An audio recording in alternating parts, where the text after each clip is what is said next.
Hi, how you doing? In today's video, I would like to talk with you about my tips and tricks and my biggest learning over the last years in corporate filmmaking and things that helped me to bring my career on the next level. Hi, in case you're new here, my name is Ben. I'm a filmmaker, founder of a small boutique video production here in New York. On this channel, I want to share with you my journey of building my boutique video production 24 stills, but also all the learnings that I've had over the last years in this industry. And I will start and finish with, in my opinion, the two most important things when it comes down to client work. And this will be a two-part series where I cover different aspects in each video. So let's start with, in my opinion, one of the most important one, and that is understanding your client. And therefore I ask myself for each project these things. What is the goal for this video? Is it a recruiting video? Is it an employer branding video? Or is it a product explanation video? Who is the audience? Who should watch it? Is it partners? Is it for other employees? Or is it maybe for their clients? And last but not least, which emotion should be delivered? The better you know these three things, the easier it is to match your clients' expectations and to produce a video they actually like and that's actually helpful for them. And the second point is called learn to shape narratives in a corporate environment. And we do not produce music videos, we do not produce features. We work with very limited resources, with tight spaces, with messy spaces, and our goal is to produce something, to tell a story that's captivating with these limited resources. And for example, what I learned over the last years was stepping away from only product explainers and lean more into a journey of a brand and showing the people behind an organization or behind a brand. And especially because authentic storytelling has become such a buzzword and so important over the last years, I think it is very important to tell and to show authentic stories, but also, of course, we're still in a corporate world.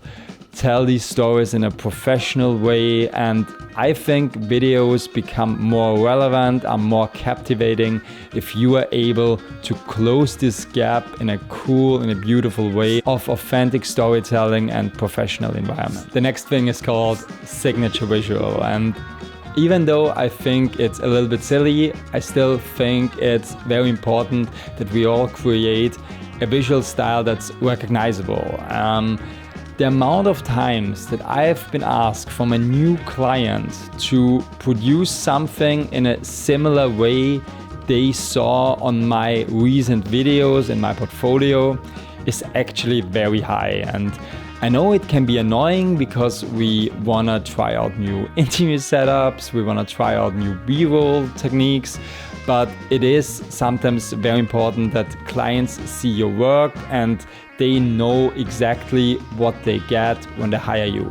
So what I did a couple of years ago when I worked with a tech company in Austria and Germany, I created the same setup whenever we filmed business interviews. And these had two benefits. First of all, it looked visually very cool. And second of all, whenever I said to employees we would film a business interview today, they immediately knew what to expect, and it helped them to feel comfortable, to relax, and kind of to get in the setup for producing this kind of video. And before we continue, I just want to quickly mention that we started offering a free consultation session with our video production. So in case you're an aspiring filmmaker, you work in marketing, and you have any questions about filmmaking, business, or maybe gear, feel free to write us an email. You find the address in the description, and I'm happy to jump on a 20 minutes call with you and answer all of your questions. But let's continue with the fourth tip, and that's called audio. One of the most important things hard skill wise is definitely audio, because people are so much used to iPhone footage and about crappy social media footage that it's not so bad if the picture is not so beautiful, but they will immediately recognize if the audio is shitty. And therefore, I learned over the last years to, first of all, simplify audio, but also to produce it as good as possible. And If you are starting out, I would definitely recommend you to start maybe with a lavalier microphone, which is good for recording business interviews. And what I also like to do is, when I have time and space for it, I like to work with this microphone, which can be used as a shotgun microphone, but also you can boom audio. If you have any questions about certain audio gear, also feel free to write me in the comments.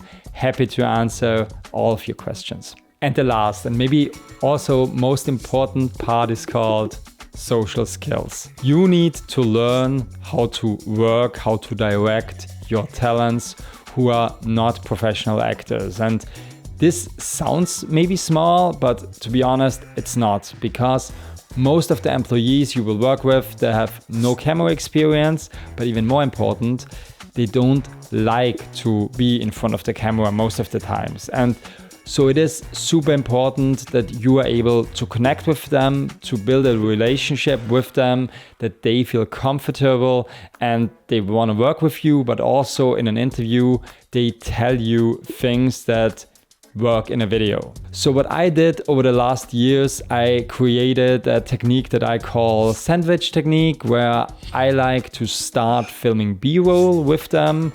It can be silly, it can be funny. The goal in this phase is just to warm up with them. They should get comfortable with this camera. After I have the feeling we have a connection and it works out, I like to do the interview part and feel comfortable, connect with them, and bring out certain emotions and informations that we need to tell the story. And after having all of this, in the end, I like to film B-roll again and film all the stuff that is still missing or stuff that they told me in the interview and that I want to have as B-roll. And it all comes down how you connect with clients and with employees and other stakeholders. The better you do this, the better and easier your job will be, and the easier you get hired again. Guys, that's it for today. This was part 1 of a 2 video series where I tell you my biggest learnings in this corporate world. Please let me know if you have any more questions. Thank you so much for watching, and I see you hopefully in the next one.